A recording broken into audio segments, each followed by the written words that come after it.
Praise God. Magandang araw po. Magandang buhay sa inyo pong lahat. Pagbati po sa lahat ng sa oras na ito ay nakikinig, nanonood. Ipinararating ko po sa inyo ang isang masaganang pagbati sa mga oras pong ito, sa mga sandali pong ito, na kung saan ay sinasalubong natin ang isang napakahalagang araw. The day that what we call Good Friday. This is Friday, a Good Friday. The day on which Christians commemorate the crucifixion and death of Jesus Christ. Bakit kaya mga kapatid sa Panginoon? Why is Good Friday called Good Friday? Probably because God used to mean holy. The first of this theory is that Good Friday is called Good Friday because Christians believe there is something very good about it. An anniversary of Jesus suffering, dying in a cross for our sins. Kaya pala tinatawag siyang Good Friday. It means holy day. No? Ngayon pong sandaling ito, tayo po ay magsama-sama.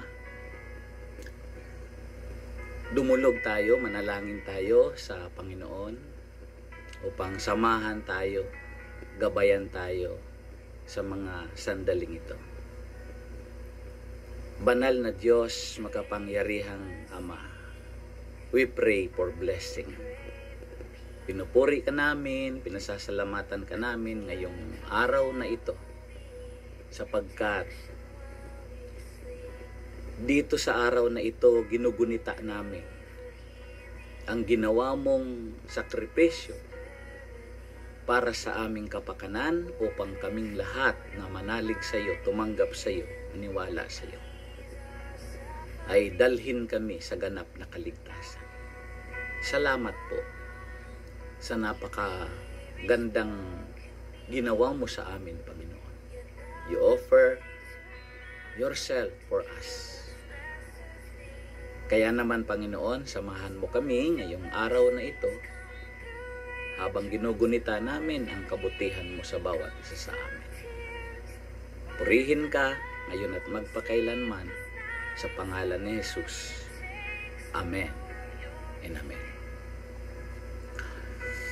Muli po, magandang araw sa inyong lahat, anumang oras datngan kayo ng mensaheng ito, mga kapatid. Ito po ay samahan niyo po ako upang sa atin pong baybayin ang 7 wika ni Jesus nang siya po ay nakabayubay sa krus bago po siya ay lagutan ng kanyang hininga. Sa Ebanghelyo ng Panginoon ayon kay San Lucas, nasulat po sa Kabanata 23, 44 hanggang 47. Dito po natin makikita, mapapansin ang nasasaad tungkol sa habang si Jesus ay nakabayubay sa krus. Sa loob ng halos 3 oras, mula sa katanghaliang tapat hanggang sa 4 ng hapon, nasaksihan ng sangsinukob ang pagkakapako ni Kristo sa krus, na ang tanging layunin ay iligtas ang sangkatauhan sa tiyak na kaparusahan ng Diyos na nakalaan para sa isang makasalanang mundo o daigdig.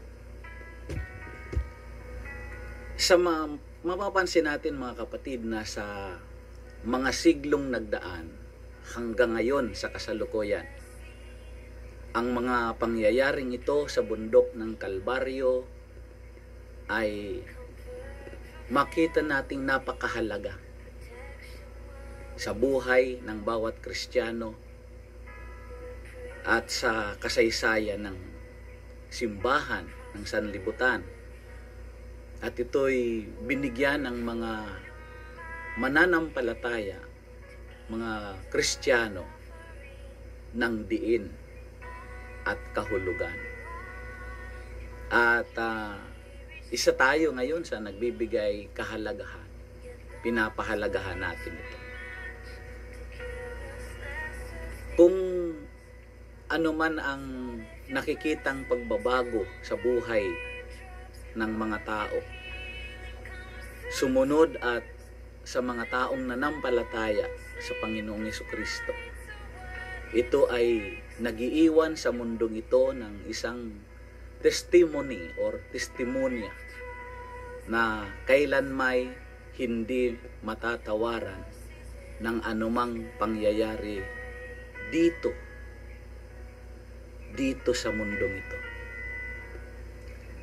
So, balik tanaw tayo mga kapatid, ang kwento ng 7 wika. Sa 4 na ebanghelista or the 4 evangelists na sumulat sa kanilang ebanghelyo, sa ebanghelyo ng Panginoon, tungkol sa mga pangyayaring ito nang si Jesus ay nakabayubay sa krus. At ang tungkol sa kanilang sulat na sa pangyayaring ito ay hindi ukol sa, di nila binigyan ng pansin ang mga pagkakasunod-sunod ng kasaysayan. Hindi kronolohiya ang kanilang pangunahing pakay, kundi ang kabuuan at layunin ng kasaysayan. Halimbawa na lang, 3 wika ang binanggit ni Lucas. Ang first word, second word, at ang last word. Yun ay binanggit ni Lucas sa chapter 23 verse 34, chapter 23 verse 43, at chapter 23 verse 46. Ang binanggit naman ni John ay third word, the fifth word, in the sixth word. Sa John 19:26 to 27 at John 19:28 and John 19:30. Dito natin makikita yung pangatlong wika, panglimang wika, at ang pang-anim na wika ng Panginoon. Huling wika ng Panginoon. While ang fourth word ay binanggit ng 2 evangelist, si Matthew sa chapter 27 verse 46 at si Mark in 15:34.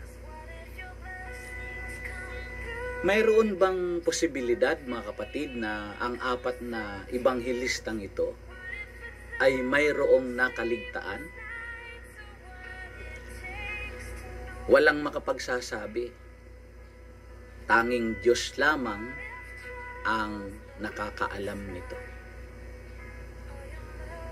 Ang mga 7 wika ni Jesus sa krus, pag-ukulan po natin ng pansin ang bawat wika o salita ng ating Panginoon. Tunghayan natin ang sinasabi, lalong-lalo na ng banal na kasulatan. Sa pangyayaring yon, may dinalang ilang pang mga tao kasabay ng Panginoong Hesus. 2 salarin upang patayin kasama ni Hesus.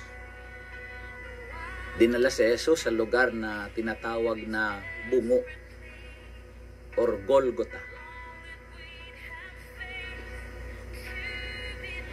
Ipinako nila si Hesus sa krus at ipinako rin ang 2 salarin, isa sa gawing kanan at isa sa gawing kaliwa.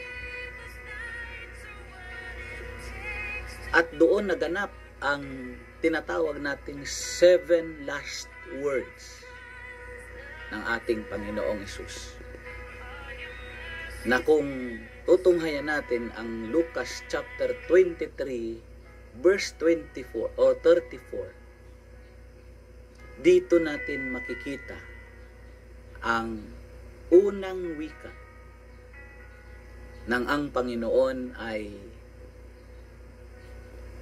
binanggit ang Ama, patawarin mo sila sapagkat hindi nila nalalaman ang kanilang ginagawa. Kapatawaran ang susing salita sa unang wika. Hiniling ng Panginoong Hesus na patawarin yung mga taong naroon sa kanyang kapaligiran. Nang si Hesus ay nakabayubay sa krus, nasambit niya ang una sa tatlo sa mga panalangin na narinig natin sa ating Panginoon. Ipinakikita dito ang kaganapan ng kanyang turo, yung kanyang katuruan sa pagmamahal sa kaaway, at ito'y higit pa sa kanyang pagmamahal sa sangkatauhan. Ipinakikita dito sa unang wika ang paraan ng pakikiisa kay Kristo sa pamamagitan ng pagpapatawad sa mga taong hindi nakakaalam na sila pala ay nakakasakit na sa kanilang kapwa, sila pala ay nakakalamang na sa kanilang kapwa, at hindi nila alam ang kanilang mga ginagawa. Kaya gayon na lamang ang panalangin ng Panginoong Hesus, Ama, patawarin mo sila sapagkat hindi nila alam ang kanilang ginagawa. First word from the cross, Father, forgive them, for they know not what they do. This forgiveness was offered to those present who had in any way taken part in the anatomy of or examination of a murder that was to be talked about for centuries.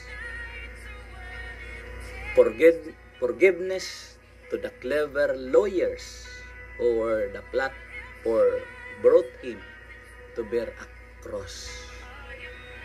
Forgiveness to the authorities who were involved in deception, in plot that saw him practically beaten to death. Forgiveness to those who spit on him, to the two high priests who twisted the scripture to prove him blasphemous.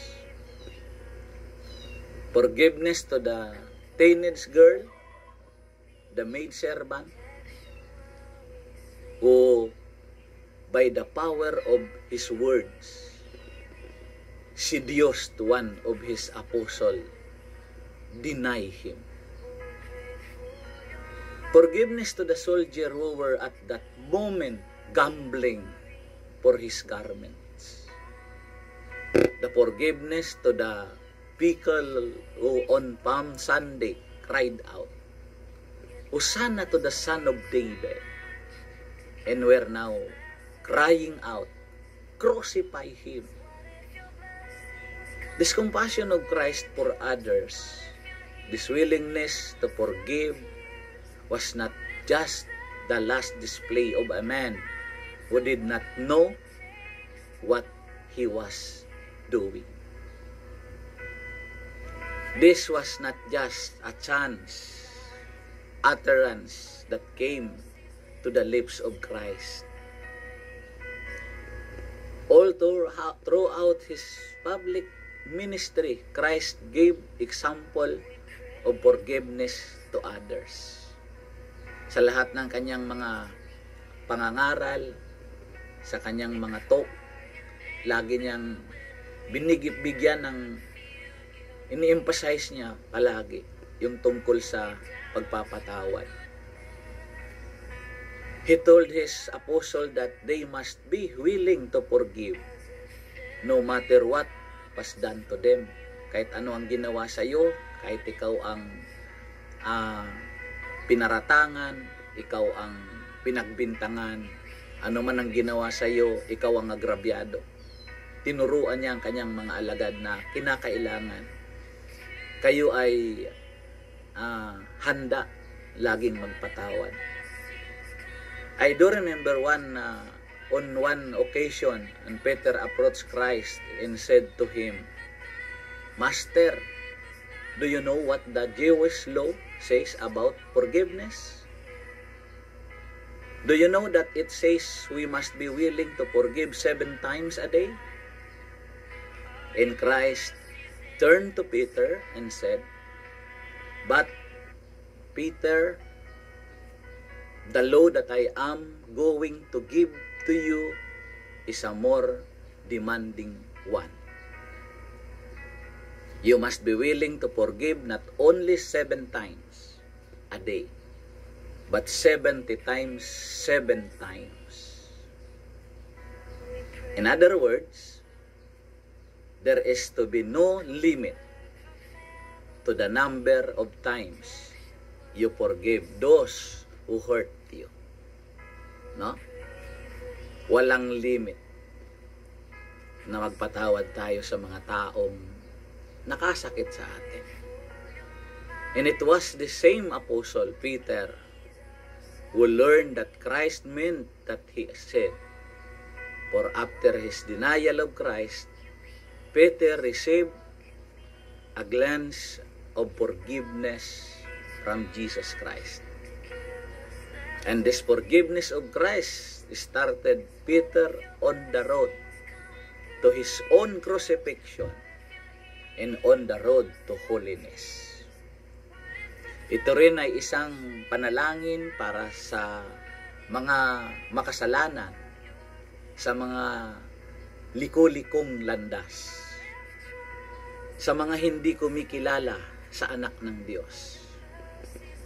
Sinabi ni Pablo sa kanyang sulat sa Roma,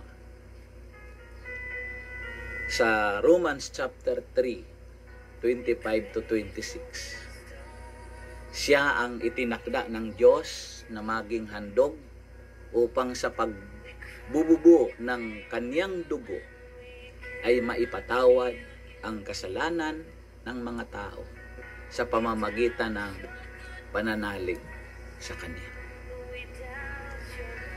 Ginawa ito ng Diyos upang ipakilalang siya'y matuwid sapagkat noong una, nagtimpi siya at ipinagpaumanhin ang mga kasalanang nagawa ng mga tao.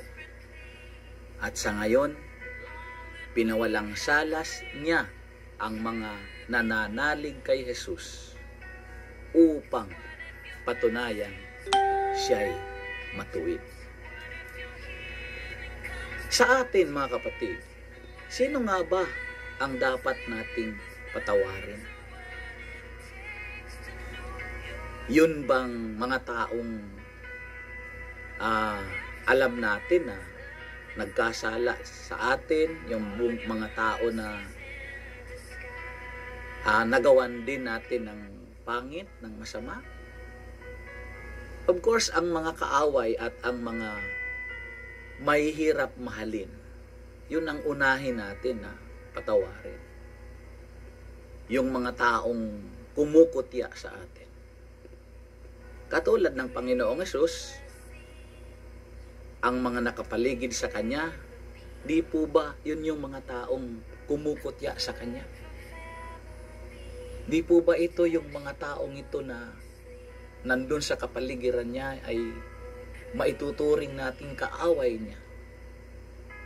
Bakit ito ang kinakailangan unang patawarin sapagkat itinuro ito ng Panginoon?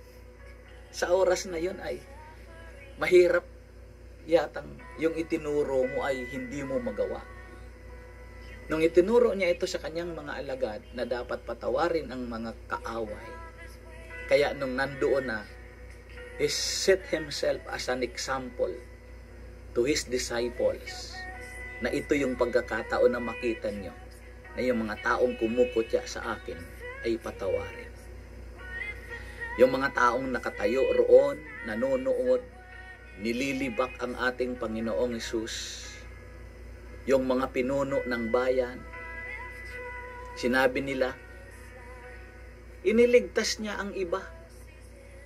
Iligtas naman niya ngayon ang kanyang sarili. Kung siya nga ang Mesiyas, ang hinirang ng Diyos, gayon ngang gawin niya. Iligtas niya ngayon ang kanyang sarili at iligtas niya rin iligtas niya ngayon. Iligtas niya ang kanyang sarili dahil nagligtas siya ng marami.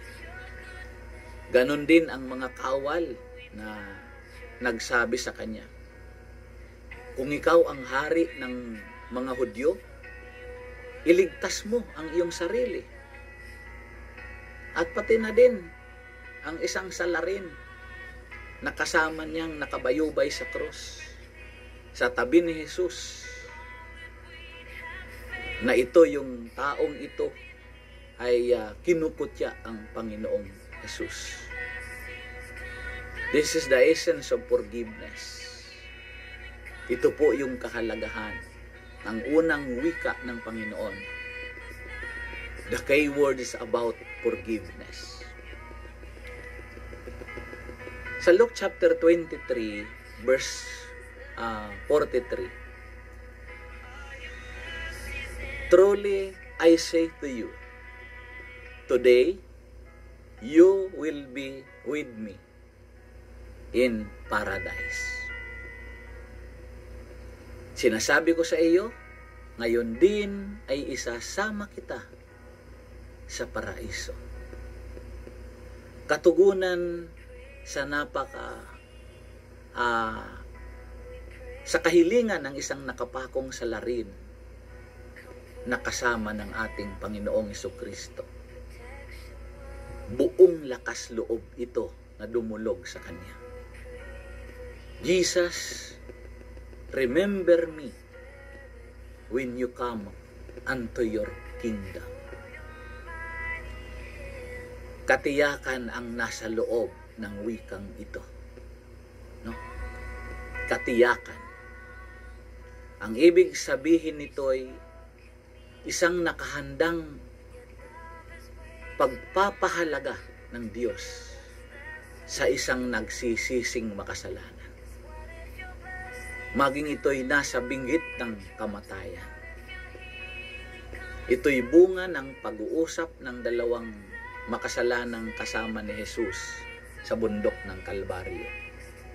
Ang patoyang sinabi ng isang nakabitin na kasama ni Kristo, hindi ba ikaw ang Mesiyas? Iligtas mo ang iyong sarili, pati na kami. Ngunit, pinagsabihan siya ng kanyang kasama. Wika ng kanyang kasama sa kanya, hindi ka ba natatakot sa Diyos? Ikaw may pinarurusahang tulad niya. Matuwid lamang na tayo'y parusahan ng ganito dahil sa ating mga ginawa. Ngunit, ang taong ito'y walang ginawang masama. At sinabi niya kay Jesus, Jesus, alalahanin mo ako kapag naghahari ka na Sa ibang salin, mga kapatid, alalahanin mo ako pagdating mo sa iyong kaharian. At sumagot si Jesus, sinasabi ko sa iyo, ngayon di, isasama kita sa paraiso. Ito isang katiyakan sa isang nagsisising makasalanan na siya ay makakasama ni Jesus sa paraiso. Ngunit gumawa siya ng hakbang. Nakita ng Panginoong Jesus ang isang kababaan ng kanyang kalooban. At sa araw ding iyon, nakamit ang katuparan ng pangako. Anumang pagpapahalaga, makarating kay Kristo, ito'y kanyang sinasagot. Anong mahalaga, ano man ang ating hilingin ng tao sa ating puso, nang may kababaan ng kalooban, ito ay tinutugon ng Panginoong Hesus. At alalahanin lang natin, mga kapatid, na first time lang yun. Kung hindi pa siya na huli, na ipinako din, hindi pa niya makakausap si Jesus. No? Pero bagaman sa oras lang yun, nandoon yung assurance, katiyakan, na siya nga'y pinatawad at pinangako ng Panginoon, na sa oras ding yun kasama siya sa paraiso. Ito'y parehong katiyakan na ibinibigay ni Kristo sa sino mang lalapit at mananampalataya sa Kanya. Hindi ba sinabi ng ating Panginoong Hesus, ako ang muling pagkabuhay at ang buhay. Ang nananalig sa akin, kahit mamatay, ay muling mabubuhay. At sino mang mabubuhay at nanalig sa akin, ay hindi na mamamatay kailanman. Yan po ay nakasaad sa John chapter 11, verse 25 to 26. Yan po ang pangalawang huling wika. Assurance. While in John chapter 19, verse 26 to 27, ang pangatlong wika, babae, narito ang iyong anak. Anak, narito ang iyong ina. Sa ibang salin, ito ay, ang salitang ina ay ginang. Sa Grego, ito ay babae. Sa mga oras na yon at sandaling yon, nakatayo sa tabi ng cross ni Jesus ang kanyang ina, kasama ang kapatid na babae nitong si Maria, na asawa ni Cleopas. Naroon din sa mga oras na yon si Maria Magdalena. Nang makita ni Jesus habang ito ay nakabayubay sa krus, ang kanyang ina at ang minamahal niyang alagad sa tabi nito, sa magkatabi sila, kanyang winika, kanyang sinabi, babae, ginang, ina, narito ang iyong anak. Binalingan niya ang kanyang minamahal na alagad. Anak, narito ang iyong ina. Muli, sa ibang salin, ito ay ginang. Sa Griego, ito ay babae. Dalawang bagay ang ating matutunghayan sa wikang ito. Ang pagiging kabahagi or belongingness At ang pangalawa, ang pagtitiwala. Pagkakaroon ng tiwala or trustworthiness. Nagsalita si Jesus ng walang pasubali sa kanyang ina na si Maria. Gayon din sa kanyang alagad na naroroon.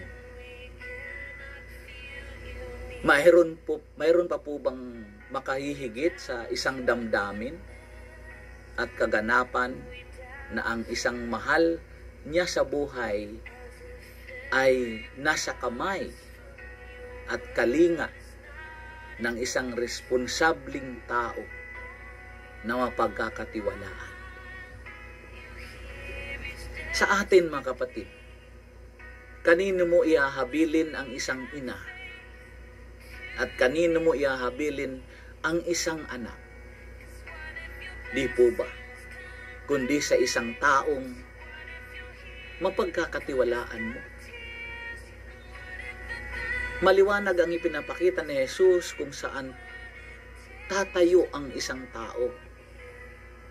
Maging ang kanyang pagiging tao, ang pagiging mag-ina nila, hanggang sa pagiging tao ni Jesus at ang kanyang katungkulan bilang isang anak ay kanyang inihahabilin sa isang mapagkakatiwalaang alagad.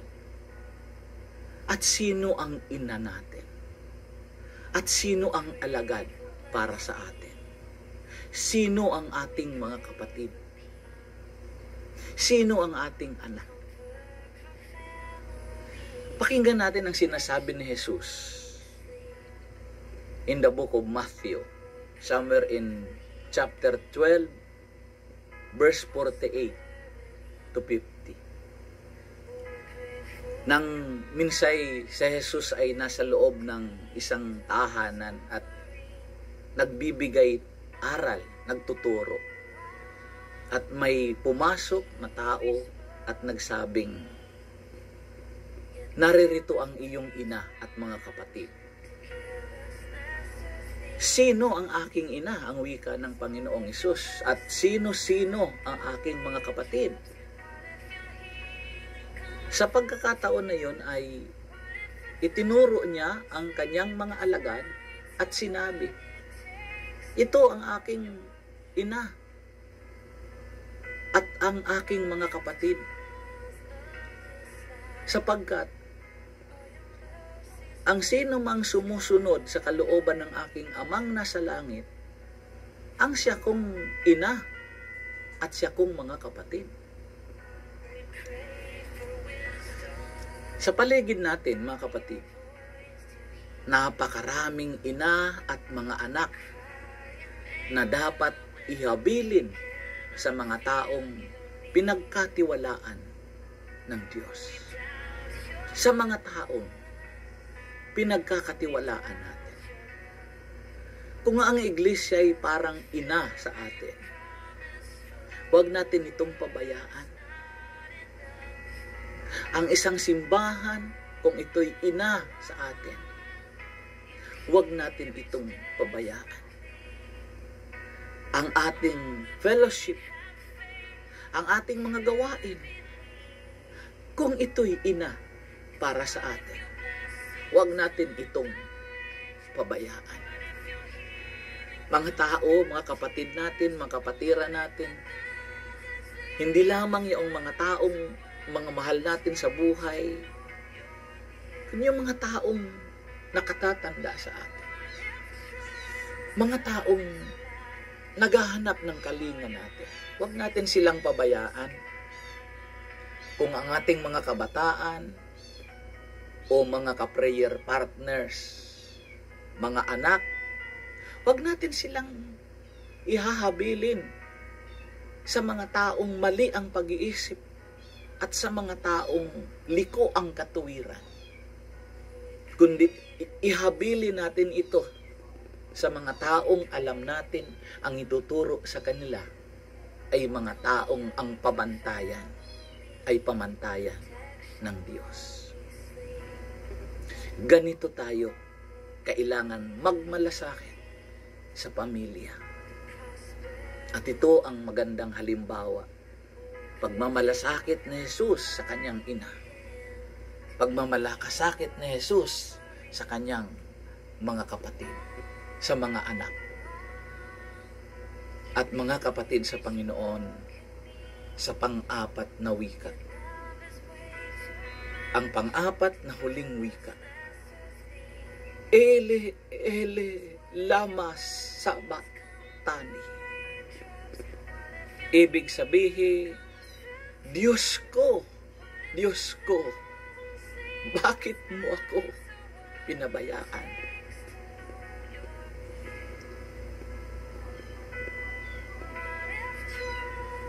Ang ibig sabihin ng Diyos ko, bakit mo ako pinabayaan? Ito yung ginamit ni Mateo sa salitang Hebrew. Eli, Eli. Ang ginamit naman ni Marcos ang Arami. Mula sa tanghaling tapat hanggang sa ikatlo ng hapon ay nagdilim sa buong lupain. Nang mag-ikatlo ng hapon, sumigaw si Jesus. Ele, ele, lama sabachthani. Ibig sabihin muli, Diyos ko, bakit mo ako pinabayaan?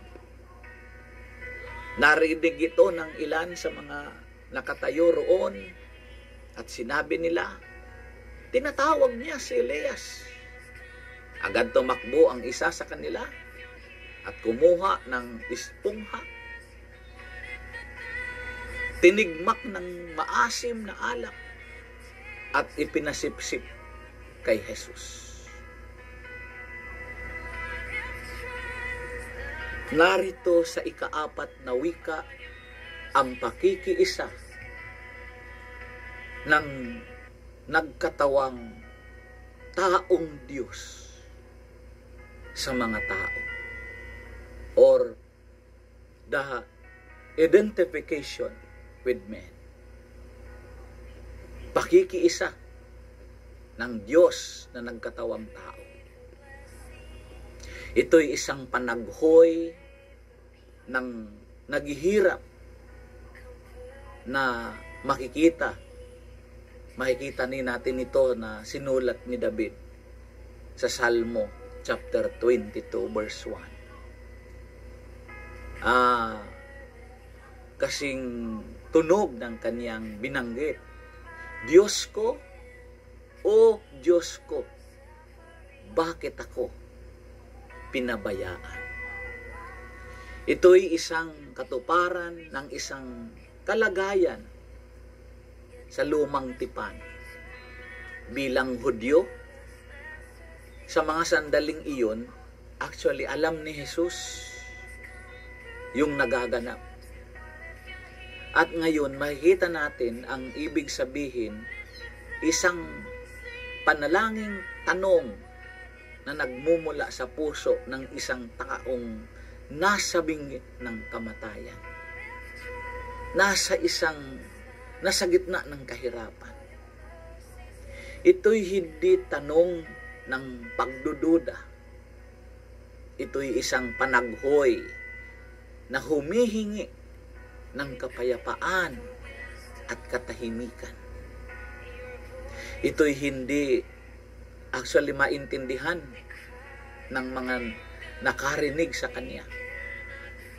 Hindi nila nakilala ang Diyos na nagkatawang tao sa pamamagitan ni Jesus.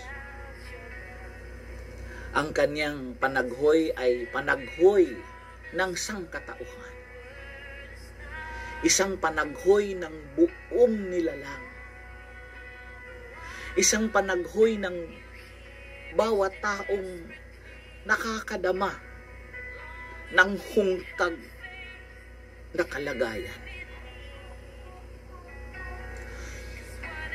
Maliban sa kalinga ng Diyos at pagpapahalaga ng isang tagapagligtas. Kung nakikiisa si Kristo sa sangkatauhan, hindi ba maaaring makiisa rin tayo kay Kristo? Ito yung kanyang pakikiisa sa sangkatauhan. At sa panglimang wika, nauuhaw ako. Sinabi ng John chapter 19 verse 28. Sinasabi ng banal na kasulatan, pagkatapos nito, alam ni Jesus na naganap na ang lahat ng bagay. At bilang katuparan ng kasulatan, ay sinabi niya, nauuhaw ako. Ang ipinapahiwatig ng panlimang wika ay isang pangangailangan. Something needs. Nalalaman ni Jesus ang lahat ng kaganapan at nagaganap sa kapaligiran. At narinig ito ng mga naruroon sa kanyang paligid. Lalong-lalo na ang mga sundalo na nakapaligid sa kanya. At dahil may isang mangkok doon na puno ng maasim na alak, itinubog nila rito ang isang espongha, ikinabit sa sanga ng isopo at idiniit sa kanyang bibig. Ito na marahil ang kaganapan ng isang salmo o ang isang hula sa banal ng kasulatan. In Psalm chapter 69 verse 21, sa halip na pagkain ng ako'y magutom, ang dulot sa akin mabagsik na lason. Suka at di tubig ang ipinaiinom. Sa Psalm 22 verse 15, itong aking lalamunay, tuyong abo ang kapara. Ang dila ko'y dumidikit sa bubong ng ngalangala. Sa alabok halos patay na ako ay iniiwan na. Sa kabilang dako, mga kapatid, ipinakikita ng wikang ito ang pangangailangan at kailangan ni Jesus na dapat tugunan. Hindi ba siya ang tubig na buhay? Tubig na nagbibigay buhay? Maalala natin ang kausapin niya ang Samaritana. Nang sabihin niya, kung alam mo lang kung sino itong humihingi sa iyo ng tubig, na siya pang magbibigay sa iyo ng tubig na dalisay, na hindi ka na muling mauuhaw pa. No?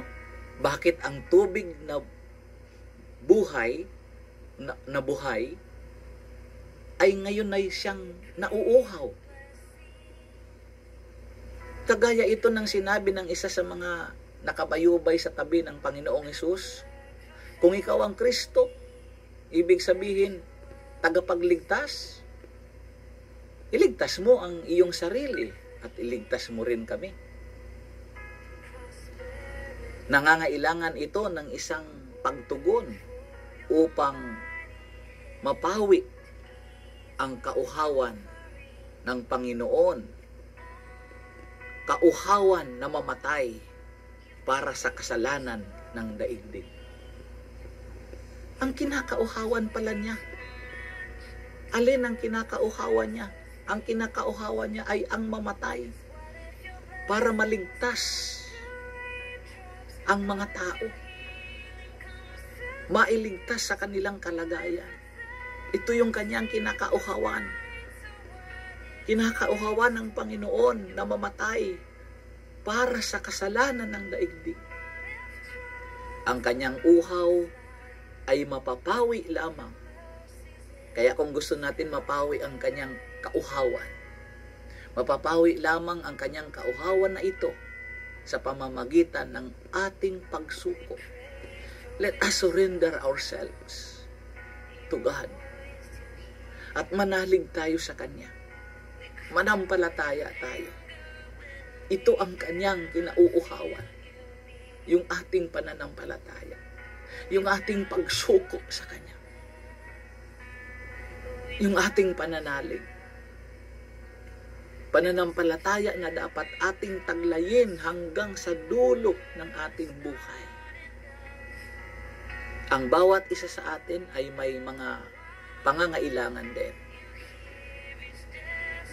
At nauuhaw din sa maraming pangangailangan. At ang katugunan ay nasa kalingat pagmamahal ng buhay na tubig o ng ating Panginoong Hesus. Sa panahon na ito, sa pagkakataon na ito, nauuhaw tayo. Anong kinakauhawan ng iba?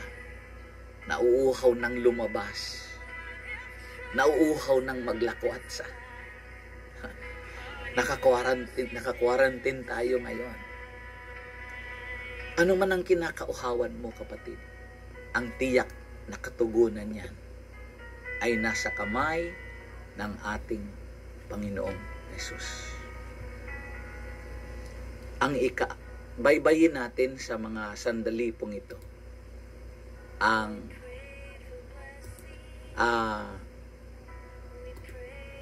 ika-anim, no? Ang ika-anim na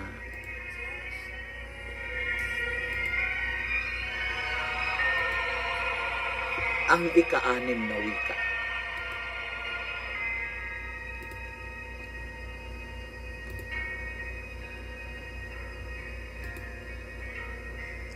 Naganap na.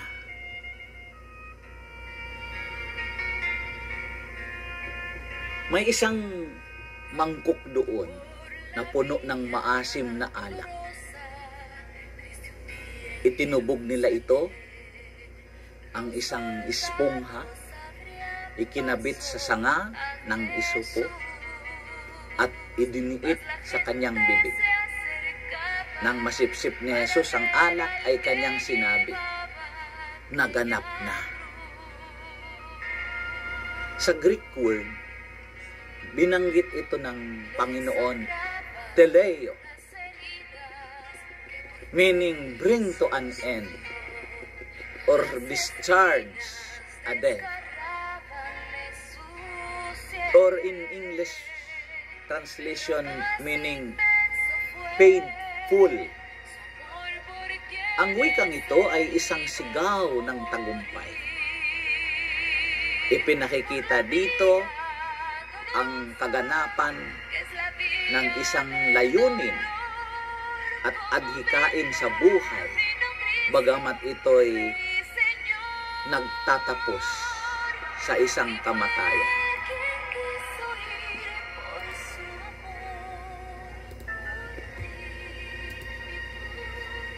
Mga kapatid, ito'y isang tagumpay ang misyon. The word, it is finished, or mission accomplished. Ang kabuuan ng misyon ni Kristo sa mundong ito ay ang sigaw ng tagumpay. Hindi ba't sinabi ni Jesus sa Book of John?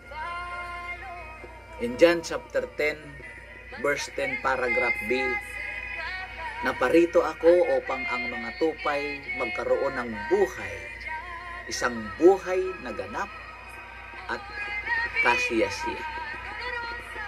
Kung ganon, ang kamatayan ni Jesus ay buhay nating lahat na tumanggap at nanampalataya sa Kanya bilang sarili nating tagapagligtas. Naganap na ang Kanyang gawain. Ang Kanyang buhay sa lupa ay nagwakas na. At ito ang nagbukas ng pintuan ng buhay na walang hanggan para sa Kanyang mga anak at tagasunod na nananampalataya sa Kanya. Teleo, painful, bayad ka na, natubos na, sapagkat buhay ang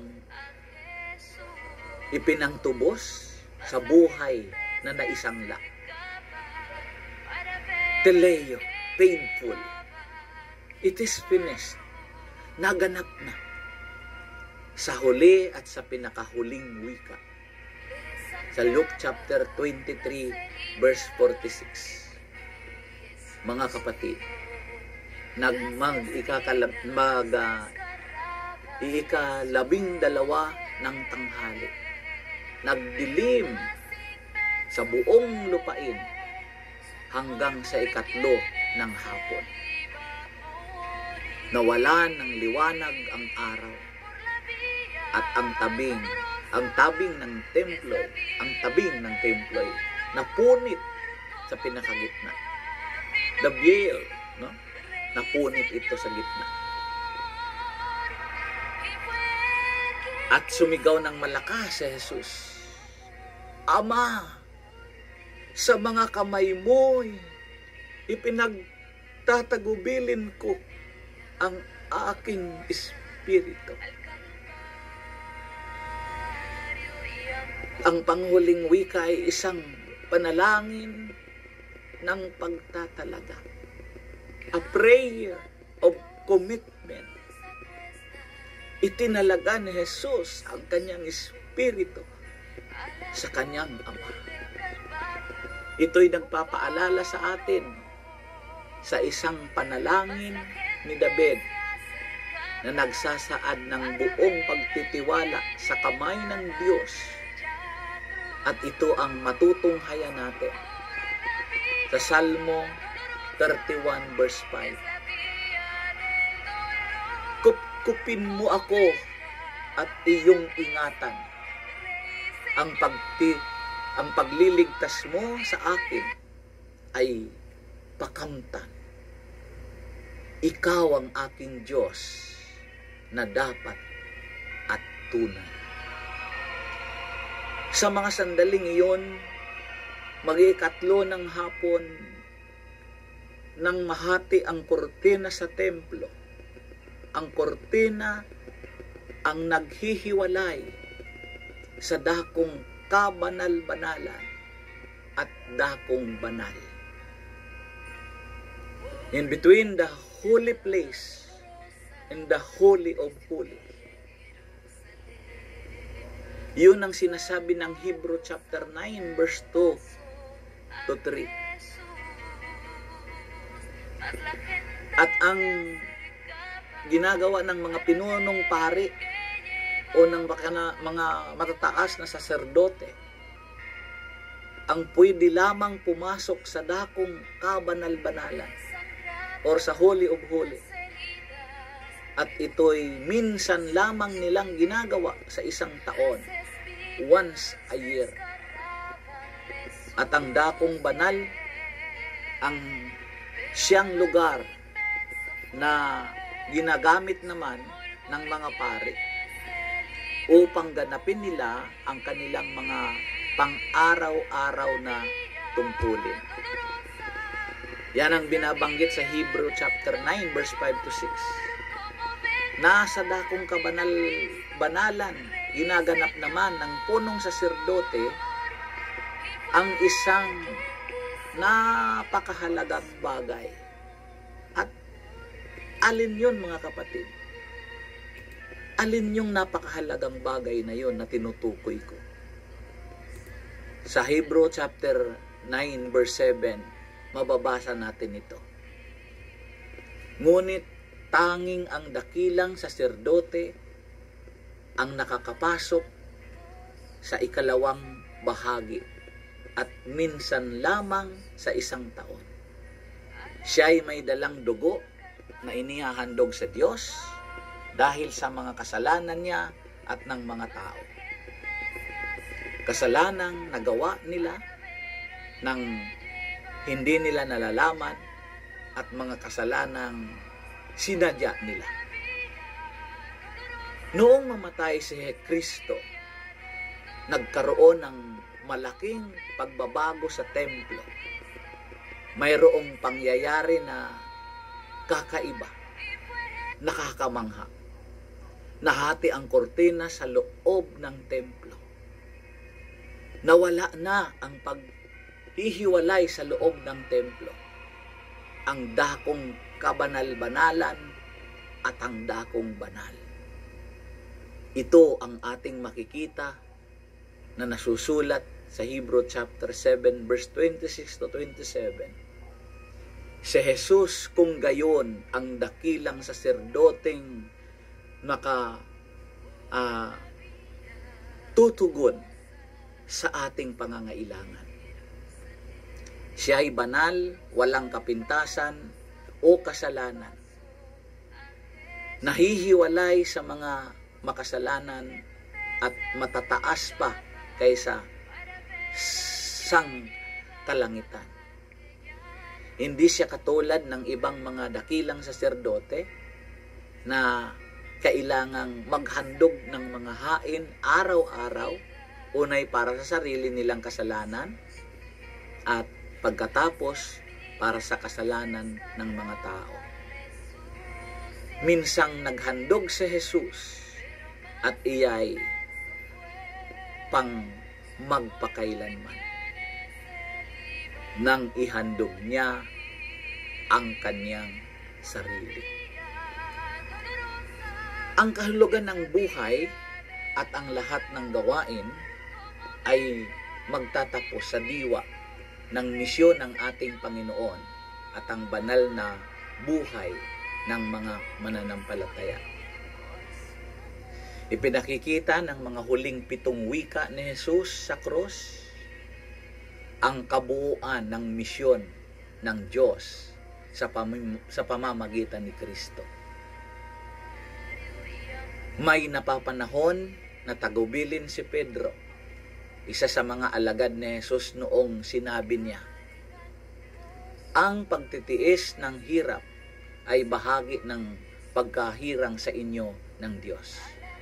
Sapagkat nang si Kristo ay magtiis para sa inyo, binigyan niya kayo ng halimbawang dapat natularan. Sa araw ng pagkamatay ni Jesus, parang iyon na ang katapusan ng lahat sa kanyang ginawa.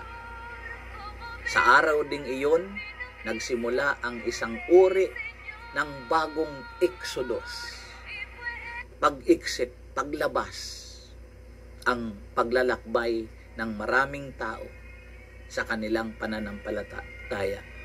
The journey of faith of men. At pagsunod sa ipinakong Kristo. Sa araw na ito, mga kapatid, sikapin po natin, magpasya tayo. Sumama sa paglalakbay ng pananampalataya o sa pananampalataya patungo sa buhay na walang hanggan. Ang kahulugan ng mga 7 wikang ito ng Panginoon sa cross ay isang mahalagang pahiwatig sa matagumpay na mensahe ng pagkabuhay ng muli. Ang kapatayan ni Jesus ay isang tagumpay ng tagapagligtas upang mapatawad ang ating mga kasalanan.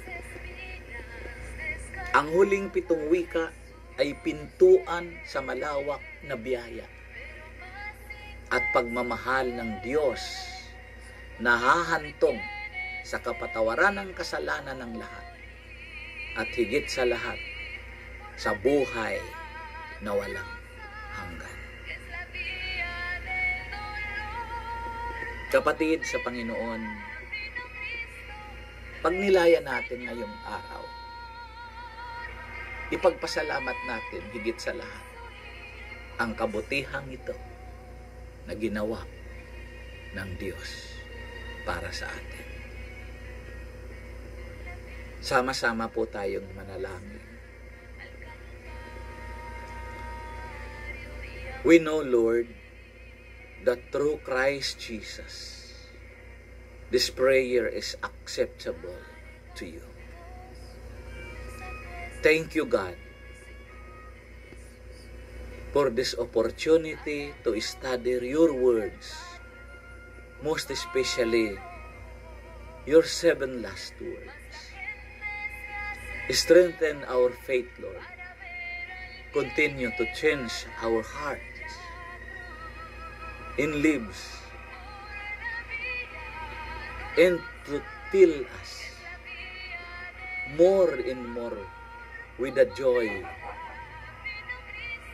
of knowing that we are saved through the Lord Jesus Christ, your Son. Sa kanyang sakripisyo, sa kanyang pag-aalay ng buhay, naligtas kami, Panginoon. Ipinagpapasalamat namin ang araw na ito. Ginugunita namin ang kabutihan mo. Kaya kami nagpapasalamat sa iyo ng lubos. Lord God, we rejoice in your greatness and power, your gentleness and love, your mercy and justice. Enable us by our Spirit. We give you praise, Lord. We give you back all the glory and all the wonderful things that you have done in our lives, especially, Lord God, at the cross of Calvary. Thank you so much, God, for this opportunity to honor you in our thoughts, in words, in actions, and to serve you in every aspect of our lives, Father God. Thank you so much, Lord. For you alone, I give you back all the glory. And this all we pray in Jesus' matchless name. Amen. The name of the Father, the Son, and the Holy Spirit. Amen and amen.